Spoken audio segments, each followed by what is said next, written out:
Comme vous voulez. Pour commencer. Bon, je commence. Ouais. Oui. Bon, bonjour, là, donc je suis Jean-Guy Grelzamer. Je suis l'un des nombreux porte-parole de l'Union juive française pour la paix, qui est une association juive antisioniste, solidaire du peuple palestinien et de tous les peuples colonisés, mobilisés contre tous les racismes, pas seulement contre l'antisémitisme, parce que d'autres racismes sont très forts aussi.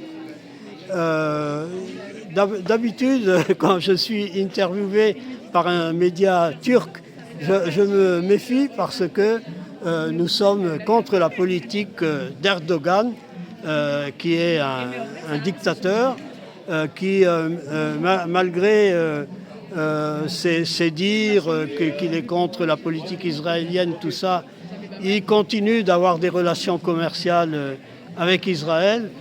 Donc je m'assure d'abord que les personnes qui m'interviewent ne sont pas dans la ligne du gouvernement turc. Voilà. Donc ceci dit, pour nous c'est très important de se mobiliser très activement contre le génocide contre le peuple de Gaza, et maintenant il y a les massacres aussi au Liban. Cette politique israélienne, c'est vraiment horrible. En plus, elle a lieu au nom des Juifs du monde entier.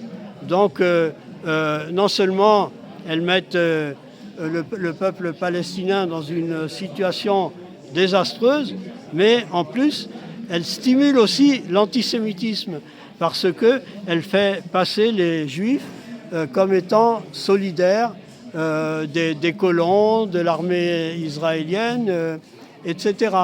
Et en France, nous avons affaire à un gouvernement qui est solidaire aussi d'Israël, malgré ses propos pour le droit international et tout ça.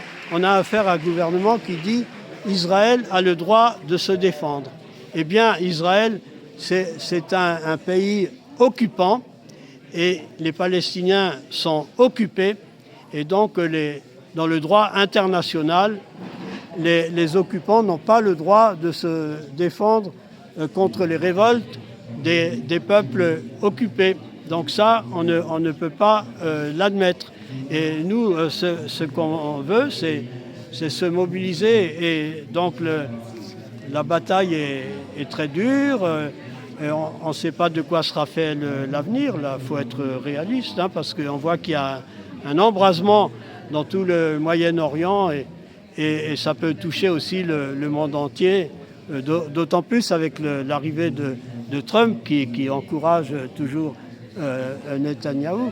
Ceci dit, le peuple palestinien continue héroïquement souvent de résister, donc il faut continuer à le soutenir et on pense qu'il n'y aura pas de paix dans la région, dans le Moyen-Orient, tant que les gens qui vivent entre la mer et le Jourdain n'auront pas tous intégralement les mêmes droits.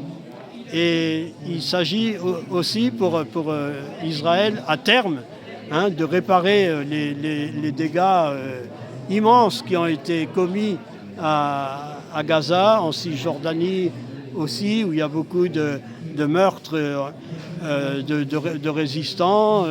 On est dans une situation aussi, comme vous le savez, où il y a eu beaucoup de journalistes qui ont été tués parce qu'Israël ne veut pas que la vérité se sache dans le monde.